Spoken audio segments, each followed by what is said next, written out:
Harold the Hedgehog and the Jar of Tomorrows. In Bramblewood, beneath the trees, where foxgloves swayed in summer breeze, lived Harold Hedgehog, small and round, who liked all things safe, sure and sound. He liked his socks to match his hat. He liked to know where things were at. He liked his breakfast, lunch and tea exactly where they ought to be. But every dawn above the grass a silver shimmer used to pass. Soft little seeds would drift and glow, then twirl wherever winds would blow. "Tomorrow seeds," the blackbirds cried, "they bring tomorrow with the tide. Leave them to dance, leave them to play, they carry tomorrow on its way." The rabbits waved, the badgers cheered, but Harold frowned and disappeared. For Harold thought, but what if when tomorrow comes is wrong again? What if it rained? What if it snowed? What if he slipped upon the road? What if the pond was far too deep? What if the thunder spoiled his sleep?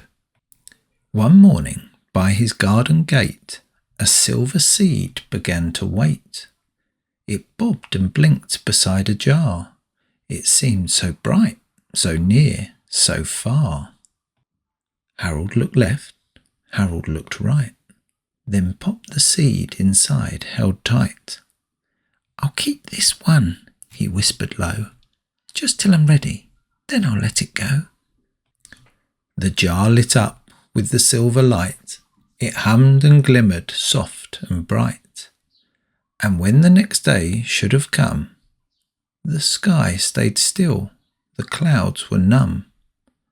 No rainy morning splashed the lane, no puddles danced, no drops of rain. Harold beamed from ear to ear, "I've stopped tomorrow coming here." So when the wind began to blow, he caught tomorrow quick and low. When thunder grumbled far away, he trapped the storm inside that day. When Poppy Rabbit called, "Come quick, we're building boats with bark and stick," Harold said, "I'd love to play, but maybe not until another day." When Bertie Badger shouted, "Race! From Hollow Stump to Berry Place," Harold shivered. "Not just yet. I might trip up, I might get wet."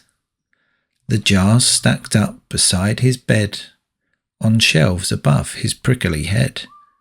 They glowed in rows of silver light, and hummed their little songs at night.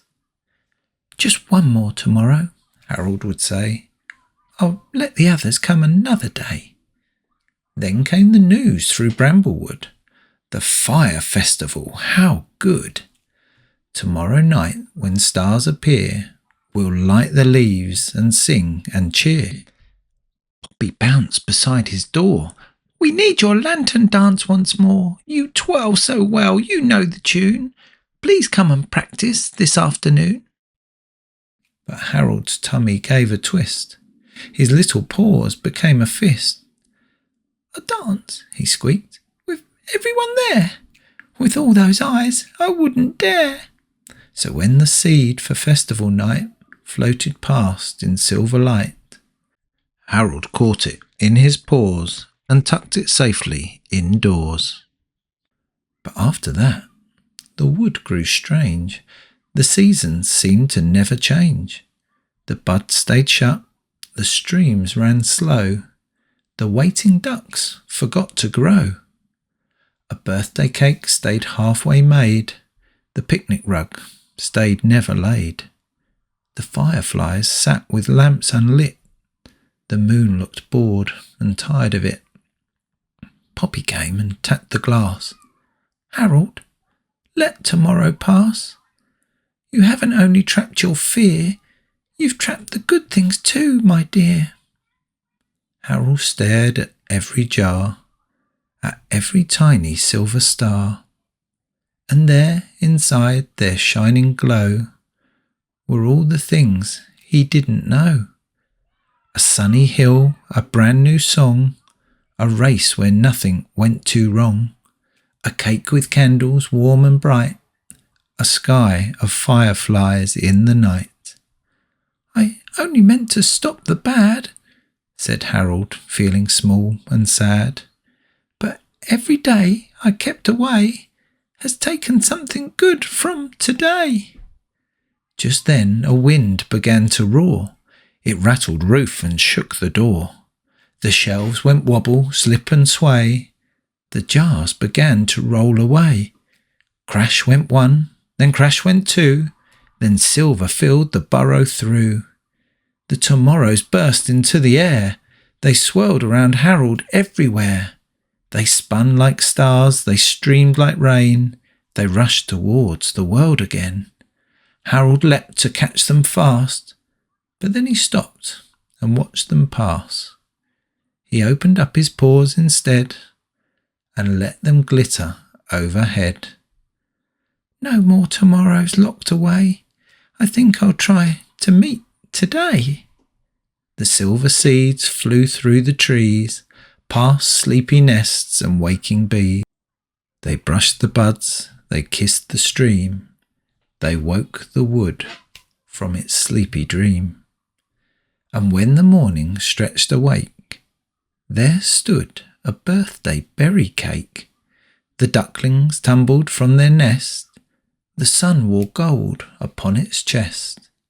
Then evening came with velvet skies, and fireflies blinked like tiny eyes. The festival began to glow, with lanterns swinging to and fro. Poppy smiled. Your turn is near. Harold swallowed down his fear. His paws felt wobbly, his knees did too. But still he did what brave hearts do. He stepped beneath the firefly light and twirled into the silver night. He spun once more, then twice, then three, as happy as a hog could be. The badgers clapped, the rabbits cheered, and all the worries disappeared. From what he'd feared with all his might became his favourite kind of night.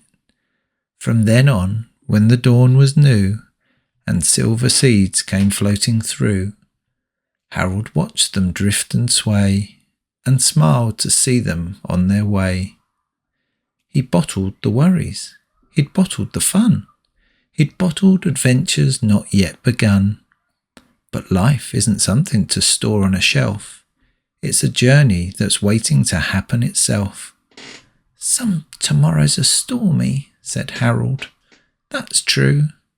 But some hold the dreams that you've wished might come true.